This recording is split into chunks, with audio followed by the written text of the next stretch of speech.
네, 반갑습니다. 반갑습니다. 아이고, 어떻게 잘 지냈었어요? 네. 지난번 공부했던 내용이 조금 생각나실지 모르겠는데, 하여튼 율법을 가지고 이제 이스라엘 백성을 광야에서 시험하셨잖아요. 그래서 특별히 신광야에서는 이제 만나를 가지고 시험하셨는데, 율법을 지키느냐 안 지키느냐를 내가 시험하겠다. 그래서 율법을 지킬 때 추구하고 나타나는 가치가 이제 두 가지가 있었어요. 하나님은 하시는 게. 이런 기억하시겠죠. 첫 번째는 균등. 공부 잘하시네. 균등. 두 번째 가치는 뭐라 그랬죠? 안식이죠. 창조 질서. 그래서 지금 마지막 여섯째는 하나님 말씀에 순종하여 6일 동안의 자기의 경험 법칙을 상대화시키고 내려놓고 그리고 하나님 말씀에 따라 2배를 거두어도 그 다음날 먹을 것이 확보가 됐다는 거죠. 사라지지 않고. 요거 예수님 뭐라고 얘기하셨죠? 너희는 먼저 그의 나라와 그의 일을 구하라. 그러면 이 모든 것, 먹을 것, 입을 것을 너에게 더하시리라.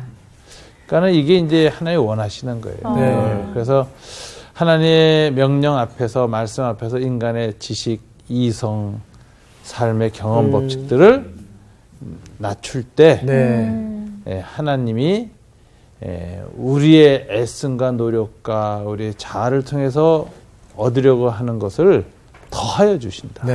그걸로 주지 않고 그렇게 해서 은총의 삶을 살게 하는 거죠. 이게 이제 하나님 나라의 경제 원리라고 그러고 삶의 원리인데 이걸 일주일 단위로 가르치셨다라는 균등과 창조 질서 회복, 하나님을 더 먼저 구하는 신앙의 삶. 그러할 때 진정한 안식이 오고 창조 질서가 회복된다. 이게 이제 출애굽의 목적이에요. 창조 질서 회복이 출애굽의 목적이다. 이렇게 보는 거죠. 자. 여러분 이제 이렇게 공부를 하셨는데 이제 우리나라도 우리나라 건국 초기에 이런 이상이 있었다는 거 아세요 혹시? 우리나라의 뭐 헌법 안에 경제 민주화 조항도 이제 있다는 거 최근에 뭐 정치적 논란들 하면서 많이 확인도 됐었고요. 그리고 이제 그거보단 더 초기 헌법 같은데 이제 있었어요. 왜 그러냐면 상해 임시정부의 지도자 중에 김규식 선생님이라는 분 계시죠. 이분도 크리스찬입니다. 김구 선생님도 마찬가지고. 이분의 사상을 삼균주의라 그래요.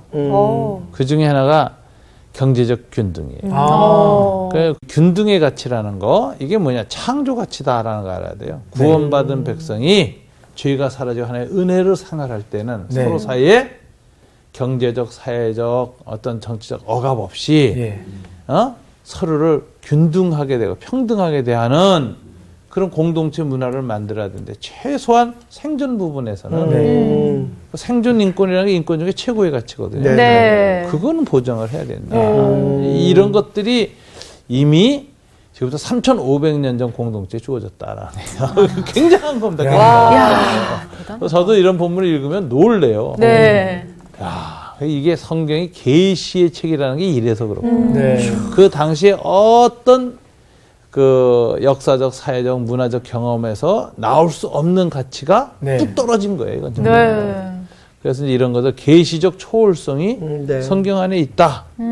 그 당시에 뭐 바벨론이나 애굽 법이나 무슨 시스템에 그런 게 없었거든요. 그러니까 문화 인류학적으로 이거는 굉장히 초월적인 거예요. 그래서 이건 계시로 이루어진 사건이다. 이 계시성, 계시적 초월성을 인정하게 되는 그런 본문들이죠. 그래서 저는 이제 하나님 또 여러분들 똑같이 우리 믿으니까 감동을 받아요. 우리 하나님 정말 대단하시다. 대단하세요. 인간의 문제를 이렇게 잘하셨구나. 죄가 어떻게 작동되는지도 아시고 그걸 이제 해 나가시는 거예요. 지난 말미에 또 이제 복지와 기부 사이에 뭐냐? 우리는 둘 다 지지한다. 복지는 최소한의 사회적 공동체적 정의를 실현하는 것입니다. 그 위에 넘치는 사랑, 그죠? 강제 규정이 아닌데 사랑 때문에 인간성 회복으로 이루어진 게 기부예요. 그래서 이 복지도 좀 증진되고, 우리 사회가 기부도 좀 많이 하고, 그래서 세상이 따뜻하다라는 걸 우리 공동체 모두가 누리게 되는 이런 공동체를 빚는 게 그리스도인의 책무예요. 네. 먼저 교회 안에서 실현하라. 맞아요. 그 다음에 교회가 패러다임이 돼서 사회가 본받게 하라. 네. 그러는데 이거 지금 거꾸로 하고 있거든요. 그래서 문제지. 그러니까 사회가 노력해야겠다. 빛과 소금, 네. 본보기가 돼야 돼요. 네. 교회가 사회에. 네. 좀 그런 것 우리가 지난번 공부를 다시 이제 되살리면서 네. 마음에 새겨야 할 부분이라고 생각합니다. 아주 중요한 본문이었어요. 네. 그죠? 오늘 수업 출애굽기 12강 르비딤에서 17장 6절, 7절과 15절, 16절입니다. 한 네. 번씩 좀 읽어가시죠. 네. 내가 호렙산에 있는 그 반석 위 거기서 내 앞에 서리니 너는 그 반석을 치라. 그것에서 물이 나오리니 백성이 마시리라. 모세가 이스라엘 장로들의 목전에서 그대로 행하니라. 그가 그곳 이름을 마사 또는 무리바라 불렀으니 이는 이스라엘 자손이 다투었으며 또는 그들이 여호와를 시험하여 이르기를 여호와께서 우리 중에 계신가 안 계신가 하였음이더라. 모세가 제단을 쌓고 그 이름을 여호와 니시라 하고 이르되 여호와께서 맹세하시기를 여호와가 아말렉과 더불어 대대로 싸우리라 하셨다 하였더라. 아멘. 예. 자, 지난번에 제가 얘기했던 광야 성소 얘기했죠. 네. 이스라엘 백성 출애굽 여정 중에 광야에서 하나의 임재를 체험하면 네. 그곳을 거룩한 성소로 네.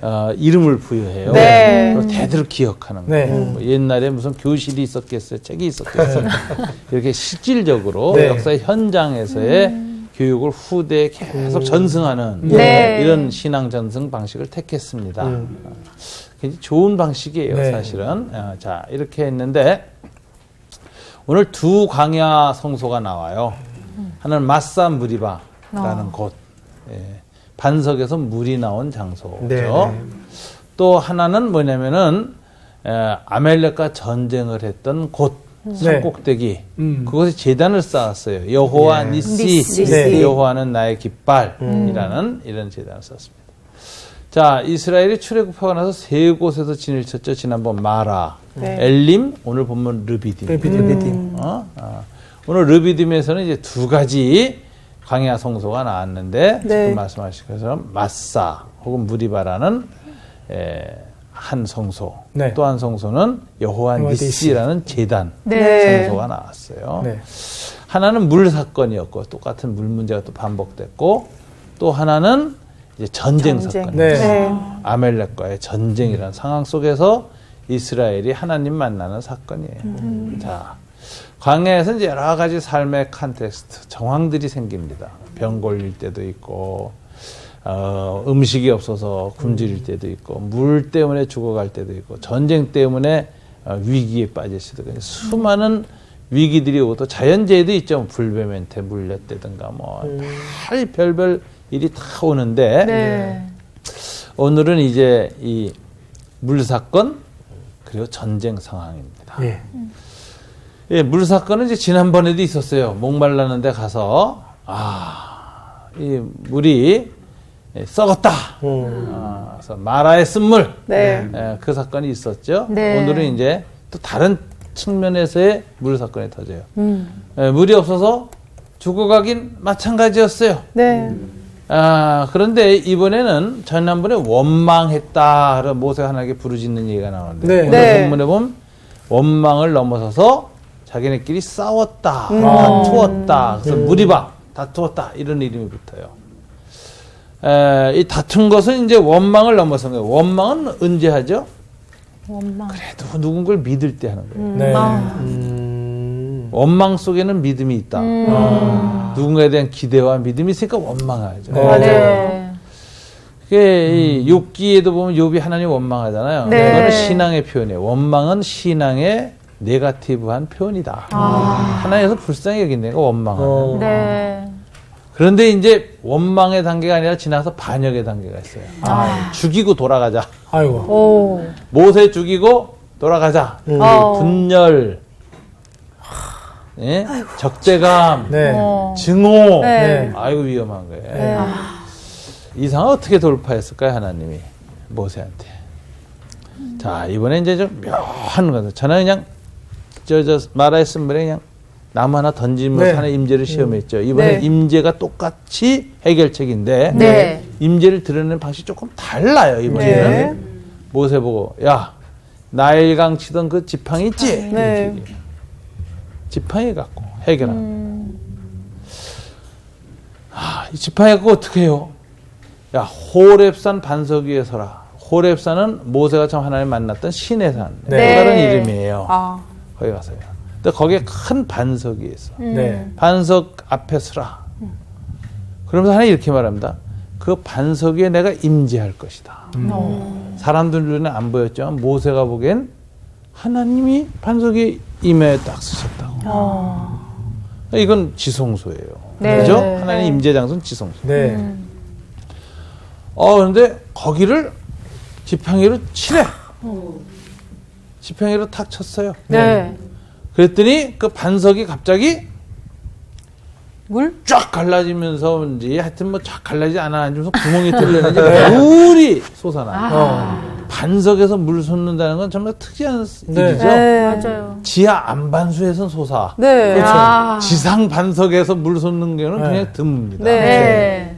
그래서 이 반석에서 물이 솟았는데 이게 어마어마한 양이 나온 거죠. 200만이 마셨습니다. 와, 엄청나다. 정말 출애굽한 200만 이게 아주 내가 막 네. 강처럼 흐른 거예요. 네. 이건 뭐 엄청난 사건이에요. 깜짝 놀랄만해요. 그 전에는 있던 물을 달게 해주고 네. 물샘 원래 있던 것들이 다 풍부한 것을 이끌어 가셨지만 네. 이번에는 아주 반석에서 물이 솟게 하셨어요. 네. 자, 이 사건은 굉장히 독특한 사건입니다. 자, 이 사건을 신약의 고린도전서 10장에서 사도 바울이 어떻게 해석하는가?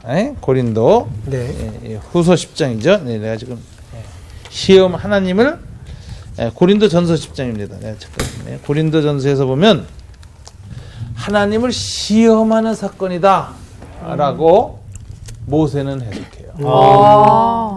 근데 오늘 본문에 보면 하나님을 시험했어요, 사실. 네. 이곳에서 뭐냐면 물이 없으니까 이 사람들이 무슨 얘기를 하느냐면은 하나님이 우리 가운데 계신가 안 계신가를 시험하죠. 아니, 하나님이 임재에 계시면 네. 불기둥 구름기둥으로 함께 하신다고 하셨잖아요. 네. 임마누엘 하시면 네. 늘 좋은 일이 있어야지. 아. 어떻게 주님 함께 계시는데 이게 좀 정말 목말라 죽게 만드냐? 왜 병은 오고 왜 사업은 파산하고 왜 일이 될 듯하다 안 되냐? 맞아. 그러니까 그때부터 이제 단순히 뭐 불평 불만 정도가 아니라 근원적인 신학적 회의가 생기는 거예요. 존재론적 의심이 생기는 네. 거예요. 이 양반이 계신가 안 계신가? 우리 함께 계시나? 그래도 그건 신앙이 좋을 때고. 네. 그 다음 단계 뭐냐? 신이 있나 없나? 무신론적 회의. 네. 이게 이제 이 작동이 되는 거거든요. 이걸 하나님을 계신가 안 계신가 우리가 의심하고 시험했다라는 거예요. 그전에는 하나님이 이스라엘을 시험한 거야. 네. 네. 네. 근데 이번에 주어가 바뀌었어. 네. 네. 이스라엘이 하나님을 시험하죠. 이거는 굉장히 위험한 거라는 거 네. 아시죠? 네. 이건 마귀가 하는 거예요. 아. 예? 그래서 이 시험이 굉장히 위험해요. 네. 근데 이 시험을 극복하게 하기 위해서는 하나님의 임재가 좀 더 특별하게 나타나야 되는데 이 반석에서 물이 솟아나는 사건이 터졌어요. 근데 아까 말했지만 바울이 신약 성경에서 어떻게 해석하죠? 이 반석을 뭐라고 해석했죠? 그리스도라고 해석합니다. 네. 고린도전서 10장 4절 제가 읽겠습니다. 다 같은 신령한 음료를 마셨으니 이는 그들을 따르는 신령한 반석으로부터 마셨음에 그 반석은 곧 그리스도시라. 이제 바울은 이 신령한 반석을 예수 그리스도로 해석했잖아요. 네. 그래서 예수님이야말로 성내전적 임재, 하나님 임재의 가장 중요한 완성이죠. 네. 네. 그래서 이제 그분이 십자가에서 죽으신 것도 네. 사도 요한은 성내전의 완성으로 봐요. 오. 그래서 죽으심을 묘사하는 요한복음에서 보면 네. 사도 요한은 예수님이 얼마나 많이 신음 질르느냐 이런 건 주목 안 해요. 네. 딱 뭐만 주목하죠? 아, 군병이 옆구리를 창으로 찔렀더니 네. 물과 피가 나왔다. 아유 강조하고 눈으로 본 자가 증언하였으니 참이라. 팩트 체크를 해요. 네. 그런데 왜 물과 피를 강조했을까요? 아, 물은 세례, 네. 피는 성례전에 그것으로 속죄 사역으로 봤기 때문에 이 예수님의 죽으심을 성례 전적으로 의미 부여를 하고 해석한 글이 요한복음의 예수의 죽으심에 관한 네. 그러니까 이 반석 위에 서서 모세가 지팡이를 쳤을 때 물이 생수가 쏟아져 나온 이 사건을 네. 얘기하면서 사도 요한도 예수를 성례전적인 성례전 사건으로 십자가의 죽으심을 해석했고 네. 사도 바울도 이 반석은 그리스도라. 그래서 이제 성례전으로 해석했단 말이에요. 그래서 신령한 반석으로부터 마셨다 이렇게 얘기를 하죠. 자, 여기서 우리 이제 이 사건의 의미를 보면은 하나님이 어떻게 이스라엘을 구원하시는가 네. 할 때 하나님이 자기 백성 가운데 임재하셔서 친히 자신의 존재로부터 근원으로부터 하나님으로부터 생명의 근원을 여시는 거예요. 그러니까 생수가 터져 나온 사건을 겪게. 그래서 하나님으로부터 구원을 얻는다. 네. 구원의 근원은 여호와 그분의 임재에 있다. 이걸 깨닫게 하는 거예요. 네. 그럼 이스라엘이 이제 하나님을 시험했다 그랬잖아요. 이거 네. 위험한 거라 그랬죠. 네. 하나님이 우리를 시험하는 건 창조주가 피조물을 시험하는 건 당연한데 네. 하나님을 시험한다. 또 하나님의 임재를 시험한다. 이거는 이제 경계선을 넘어간 거예요. 네. 네. 그럼에도 불구하고 하나님께서 두들겨 패고 반 죽이지 아니하시고 그럼 어떻게 해결하시느냐? 나타나시는 거예요. 임재하시는 거예요. 그러니까 인류 역사에 하나님에 대한 온갖 회의, 불신, 예. 원망, 존재 자체에 대한 거부 이런 모든 것에 대한 하나님의 응답은 딱 하나였어요. 예수님으로 오신 것. 그래서 그분이 성례정적 임재를 하신 것. 네. 네. 그리고 거기에서 생명의 근원 되심을 드러내신 것. 이게 하나님의 응답이었다. 저는 항상 표적 중에 표적은 예수 그리스도의 십자가 사건이다. 기적 중에 기적이 그것이다. 임재 중에 임재는 거기에서 일어났다. 이런 관점으로 보게 되는데 이게 사도 요한, 사도 바울의 사도적 태도다. 우리가 항상 좀 그런 관점으로 신구약 성경의 연속성을 볼 수 있습니다. 네. 굉장히 중요한 사건이었죠. 네. 사실 네. 성경 안에서. 자, 이렇게 해서 이제 물 문제가 해결됐어요. 네. 시험도 하나님이 친히 극복시켜 주셨어요. 네. 이들의 시험과 불신앙을. 그래서 이들이 이제 회복이 됐는데, 아이고, 이거 끝나자마자 또 다른 일이 터지는 거예요. 이번엔 내부에서 시작되지 않고 외부에서 왔어요. 네. 아멜렉 족속이 이제 공격을 하고 온 거예요. 그래서 이제 여호수아가 이스라엘 군대를 데리고 마주쳐 전쟁하러 나가서 딱 진이 붙어서 전쟁이 진행되는데 모세가 이제 묘한 일을 하죠. 우리가 잘 아는 것처럼. 네. 이 르비딤의 이 아멜렉 전쟁터의 부근에 있는 높은 산에 올라가요. 네. 올라가서 어떻게 하느냐. 태도가 강해 보이는데 지팡이를 들고 높이 서. 네. 꼭대기에서. 네. 그 지팡이를 이렇게 들고 딱 팔이 올라가면 이겨. 이기고. 이스라엘이 이겨. 네. 여호수아 군대가. 네. 이게 힘들어서 쭉 내려면 뒤로 밀리다가 쳐. 또 막. 이게 반복하는 거예요. 네. 그래서 이제 아론과 훌이 옆에 딱 붙어가지고 이 바위돌을 놓고 모세를 앉아서 들게 해. 네. 그 다음에 이제 양쪽 뒤에 서서 팔을 딱 받쳐주니까 이 높이가 맞을 거 아닙니까? 네. 그래서 이제 안 내려오게 받쳐주는 거야. 네. 그러니까 여기서 강조되는 건 손이 아니죠? 네. 손이 오르려나 내려오냐가 중요한 게 아니고 더 중요한 게 무슨 키가 크다 서 있다 앉아 있다 이거 중요하지 않죠? 네. 여기서 초점은 지팡이. 역시 지팡이. 아까 무리와 만나고 똑같은 사건입니다. 지팡이를 높이 들었다. 네. 자, 그러면 이 지팡이는 무슨 의미냐? 해석을 해야 될 거 아니에요. 네. 여러 가지로 해석할 수 있습니다. 여기 상상력이 막 부여돼서 뭐 중구난방 지멋대로 막 해석해요. 네. 입에 걸면 입거리, 코에 걸면 코걸이, 입거리. 귀걸이 마음대로 하는 거야. 네. 그렇게 해석하면 안 되는 게 성경 본문이 이걸 어떻게 해석했는지 네. 이걸 봐야 돼요. 네. 그러면 이제 성경 안에 우리가 읽은 귀절에 나오는데 곧 제단 장소 이름을 어떻게 짓느냐. 네.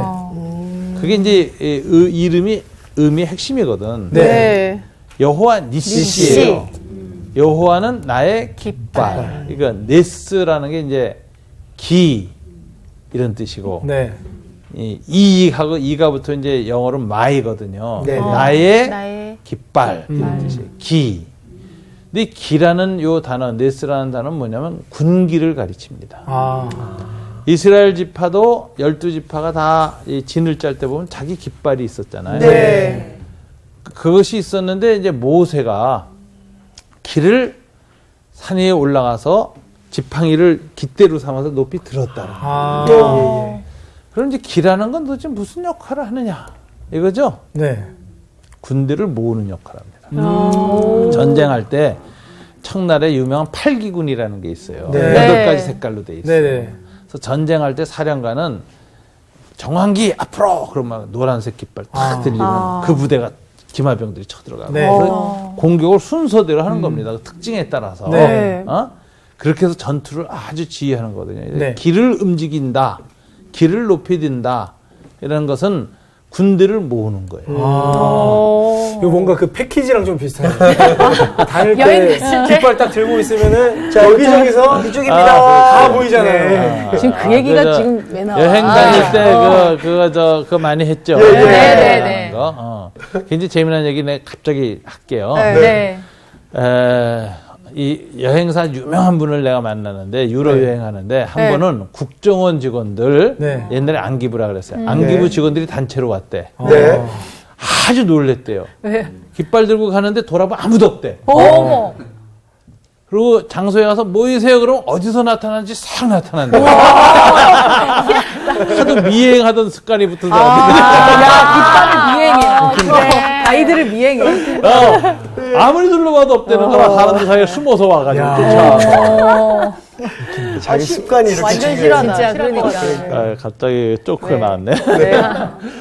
자, 뭐 깃발. 네. 깃발. 이거 모으는 겁니다. 네. 모으는데 이 모세가 길을 들어서 모으고 있으면 여호수아가 이겼다 이거예요. 근데 이 모았는데 뭘 모았을까? 여러분 생각하면 이스라엘 군대를 모았을까? 아니에요. 오늘 본문에 보면은 여호와 니시라고 하였으니 해요. 네. 여호와는 나의 깃발이라고 했는데 이 행동을 하나님 어떻게 해석하셨는가? 귀절이 나와요. 16절. 네. 16절에 보니까 어떻게 돼 있죠? 이르되 여호와께서 맹세하시기를 여호와가 아멜렉 대대로 앞으로 사울과 쌓았다. 하였더라 이렇게 돼 있죠. 네. 근데 17, 16절에 보면 이 하고 간주가 붙어 있죠. 네. 그러면 이거 다른 사본은 다르게 읽는다는 거예요. 여호와께서 맹세하시기를까지를 다르게 읽는 거예요. 그러면 이를 한번 넣어봐서 읽어봐요.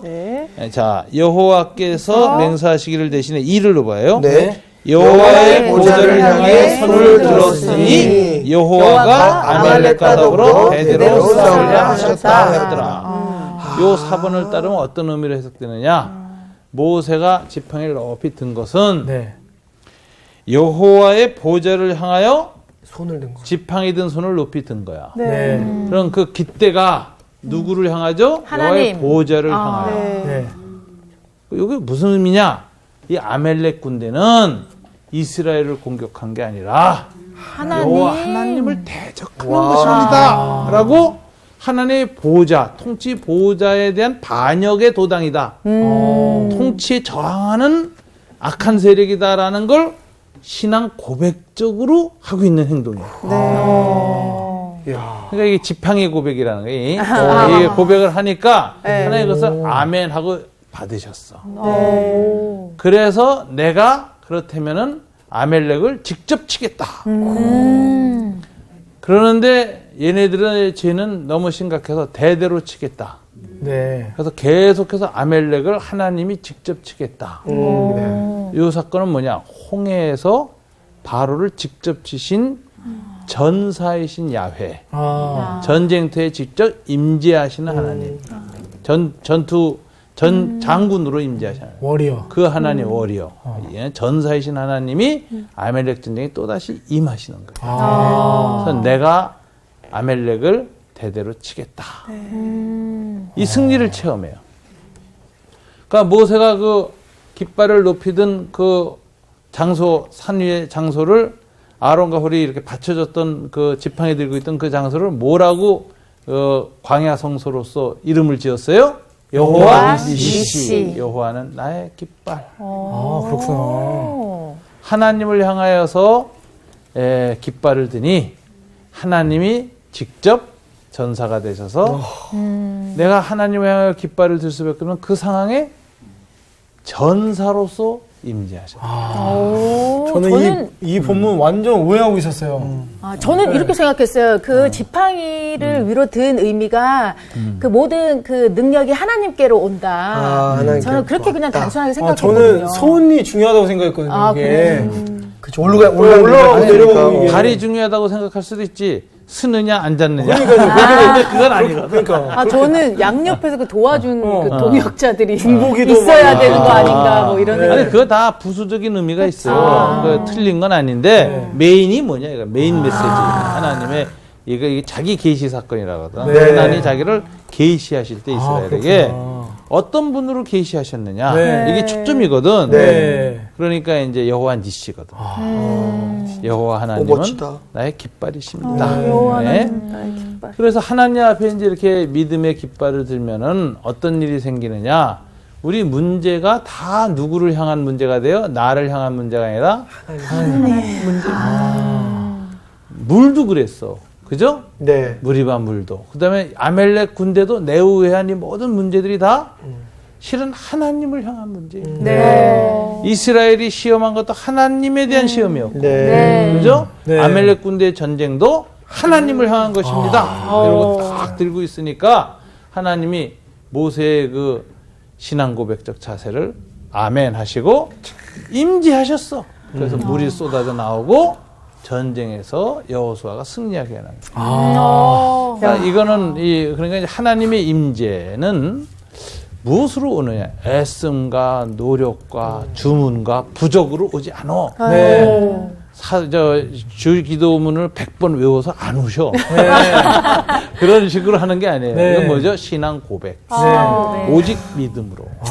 왠지 모세가 들었던 그 있잖아요. 지팡이. 그거 사고 싶어요. 이게 지금 아니, 중요한 게 아니에요. 마음이 그렇다. 이거 이제 신비주의라는 아니, 거죠. 아니 오늘날이면 어디 그 경매 붙였을 것 같은데 모세의 지팡이. 하여튼 이게 이제 이 메시지가 이제 그거예요. 네. 그렇게 했는데 요거를 신약에서 이제 어떻게 해석하느냐가 굉장히 또 묘합니다. 요한복음 3장 16절 여러분 다 아는 기절이죠. 한번 네. 읽어보세요. 하나님이 세상을 이처럼 사랑하사 독생자를 주셨으니 이는 저를 믿는 자마다 멸망치 아니하고 영생을 얻게 하려 하려 함이라. 이처럼 사랑하사 그랬죠? 네. 이처럼이라는 그 3장 16절의 대명사가 네. 뒤를 받는다고 생각하면 독생자를 주신 것처럼 사랑하사 이렇게 해석하게 돼요. 네, 맞아요. 근데 그건 아니거든. 그거는 16절만 딱 끊어놓고 보기 때문에 문제인 거예요. 그러니까 우리가 성경 구절을 외우는 건 좋은데 네. 앞뒤 맥락하고 상관없이 외워버리면 네. 경락을 파괴합니다. 지맥과 수맥을 파괴합니다. 그렇구나. 성경이 읽을 때는 어느 기절을 외워도 앞뒤 맥락에서의 의미를 알고 네. 그걸 외워야 돼. 그렇죠. 그러니까 이게 3장 14절 15절과 연관된 본문이에요. 네. 이처럼은 14절 15절을 받는 거예요. 네. 그럼 3장 14절 15절을 한번 읽어봅시다. 네. 성호 형제하고 수지 자매 14절 그 다음에 이제 두 분 형제 인정자매 15절 다 한번 읽어볼까요? 시작. 모세가 광야에서 뱀을 든 것 같이 인자도 들려야 하리니. 이는 그를 믿는 자마다 영생을 얻게 하려 하심이니라. 그리고 이제 16절을 제가 다시 읽습니다.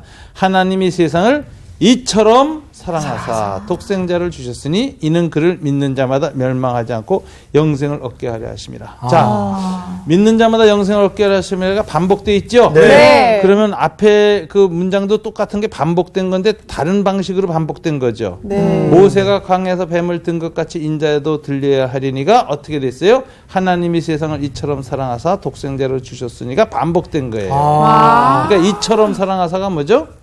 뱀을 든 것처럼 인자를 드는 방식으로 사랑하사 이렇게 돼 있거든요. 그럼 이게 이제 뭐하고 연결되죠? 민수기 21장하고 연결되는 거 아시죠? 민수기로 또 가야 불뱀에게 되는구나. 물렸을 때 독사의 도구로 물려서 다 죽어가잖아요. 네. 사람들이 여기에서 이제 구원받으려고 막 칼로 째고 빨고 했을 거란 말이에요. 그 사람 다 죽었어. 뱀을.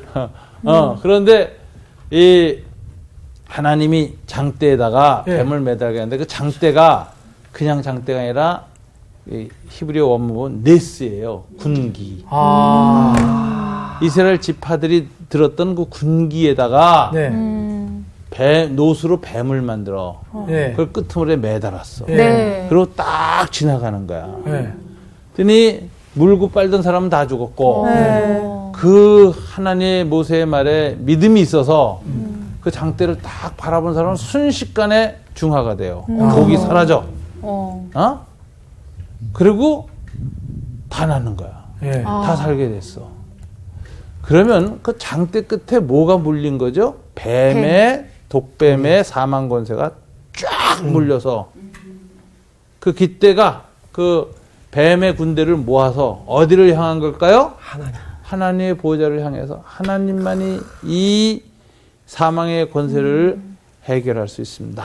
라고 했는데 그렇습니다. 아멘 하고 누워서 죽어가던 새다 쳐다본 사람은 다 살았고 그 믿음이 없이 물고 빠는 사람은 다 죽은 거야. 그런데 모세가 광야에서 뱀을 든 것 같이 예수님이 뭐라고 하셨어요? 인자도 들려야 하리니.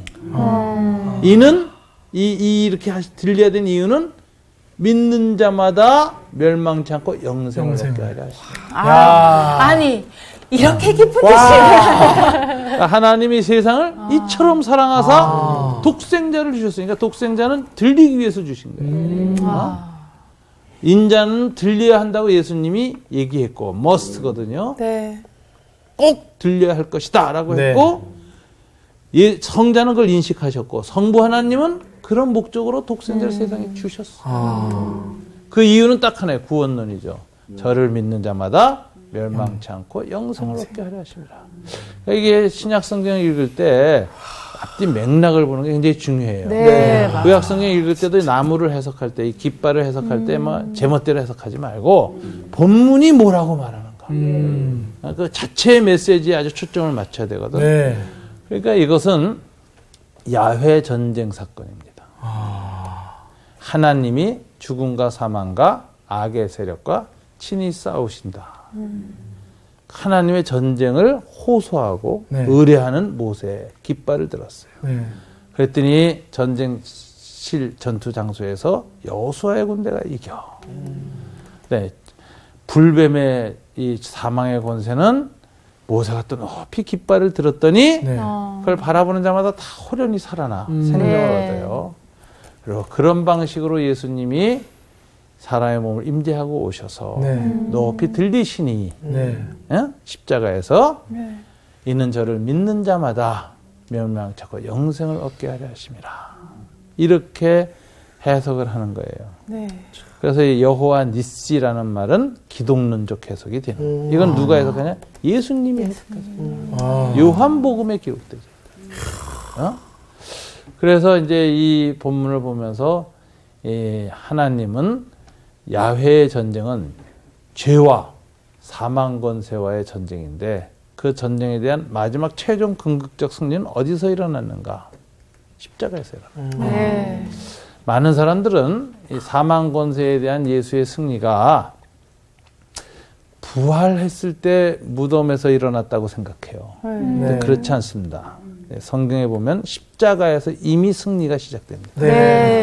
십자가에서 예수님이 큰 소리로 다 이루었다고 운명하시자 제일 먼저 육체적 사망 권세 세력이 파괴됐다는 걸 보여주는 사건이 마태복음에 기록되죠. 무덤이 열리고 오후 3시에 죽은 자들이 부활했다.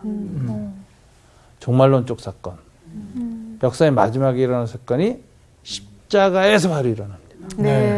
3일 후에 부활을 절 일어난 게 아니라 거기서 일어나고, 그 다음에 이 종교적 사망 권세 세력이 이제 성전의 휘장으로 얘기해요. 죄 있는 사람은 지성소 안에 못 들어가잖아. 그 휘장이 위로부터 아래로 찢어졌다 이렇게 돼 있어요. 그 순간에 예수님이 큰 소리를 운명하시는 순간에 그건 하나님이 찢은 거죠. 안에서부터 찢은 거예요. 그러니까 이 하나님 앞에 죄 때문에 나오지 못했던 생명의 길을 하나님이 여셨어. 그래서 이게 종교적 사망 권세의 세력. 사망 권세는 생물학적인 것만이 아니라 종교적인 것인데 율법으로 상징되어지는 지성소의 휘장 찢겨요. 그다음에 이제 정치적 사망 권세 세력 있죠. 로마 백부장이 예수의 죽음을 보면서 울부짖죠.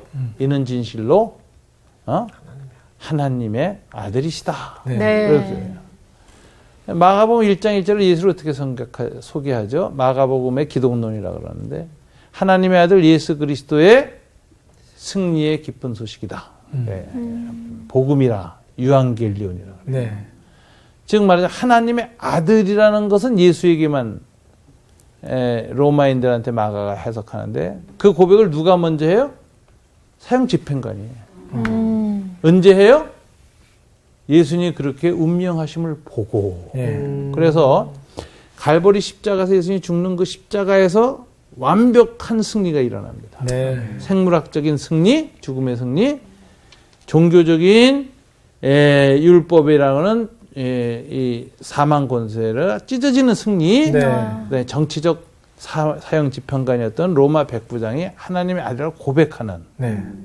그래서 마가복음 1장 1절이 마가복음 맨 마지막에 백부장 입에서 에코가 돼서 터져 나오는 고백으로 이 사건. 그래서 이걸 정치적 사망 권세에 대한 승리거든요. 그럼 승리는 어디서 일어났느냐?